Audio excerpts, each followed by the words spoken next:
OK. Moi, j'aime bien cet entraîneur qui est déterminé, qui est déterminant, peut-être un peu trop pour certains, mais qu'il puisse être un peu plus souple avec ses joueurs quand il sent que la charge mentale de son effectif, au vu des résultats qui sont pas cohérents avec les productions, et là je suis d'accord avec lui, j'espère en tout cas qu'il a cette capacité d'adaptation pour peut-être baisser un tout petit peu son niveau d'exigence et laisser un peu plus de liberté à ses joueurs pour leur permettre d'être un peu plus épanouis sur le terrain. Sinon, pour le coup, ce serait pas le grand coach que j'espère qu'il est.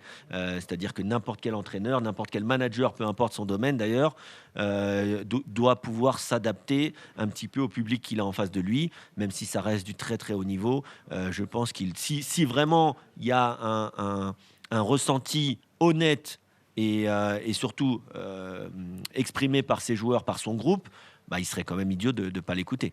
Bon, Jimmy. Mais moi, ce qui m'étonne, c'est qu'il n'ait pas eu déjà en fait cette intelligence situationnelle. Tu peux être dogmatique, mais à un moment donné, quand tu es confronté, tu vois, moi l'exemple le plus marquant, c'est quand les joueurs expliquent que c'est ce qu'on a pu lire ou entendre, que parfois, quand il y a des transitions, quand même, il y a des buts qui sont marqués en transition. Il leur fait le reproche, disant non, non, non, il faut absolument jouer comme ça.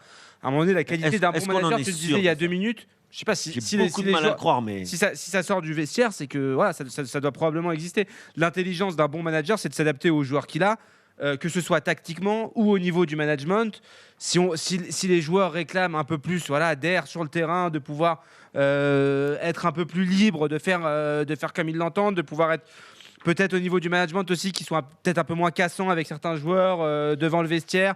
Peut-être aussi, moi, j'ai pas. Tu vois, Plus je prends un Ancelotti, exemple. par exemple. Je prends un exemple, c'est la déclaration sur Gonzalo Ramos. Tu vois, à force de vouloir être en guerre avec la presse, parfois tu peux faire du mal à ton vestiaire quand tu dis oui, vous avez réclamé un neuf, vous avez réclamé un neuf. Regardez, c'est quoi le message que tu envoies à Gonzalo Ramos qui n'a pas joué depuis 3 mois, qui vient de revenir, tu le mets numéro 9. Tu t'attends à quoi en fait? Tu vois, j'aurais bien aimé qu'il ait déjà cette. Et je pense. j'entends, mais moi Moi, déjà, c'est un entraîneur que j'aime bien. Juste termine là-dessus. C'est un entraîneur que j'aime bien. Je trouve qu'il a fait du très bon boulot l'année dernière. Je trouve qu'il a été énormément critiqué à tort. Maintenant, il a une semaine charnière qui arrive. Là, il y a Auxerre, il y a surtout Salzbourg mardi soir qui va être un match déterminant pour l'avenir européen de Paris avec des champions. Je ne veux pas croire que Luis Enrique n'écoute pas son vestiaire, n'entende pas son vestiaire et ne s'adapte pas un petit peu. Je te dis pas qu'il va se renier complètement, que Paris va devenir du jour au lendemain Bien une sûr équipe que de non. compte.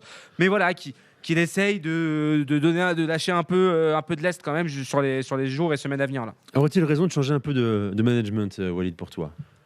C'est une question qui est compliquée parce que la méthode Luis Enrique, c'est celle-là. Et on sait très bien que ça reste un entraîneur qui est dogmatique, en tout cas qui est beaucoup plus proche du dogmatisme que du pragmatisme.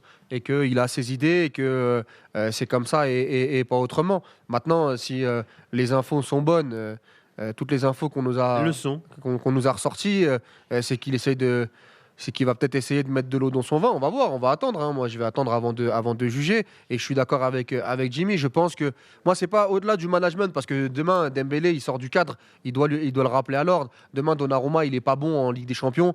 S'il doit faire un choix et il doit mettre sa faune off, il doit mettre sa faune off. C'est plus dans la liberté qu'il peut donner dans le cadre du jeu à certains joueurs. D'arrêter d'être dans le tableau noir, notamment du milieu de relayeur qui doit faire ça, qui doit lever le doigt.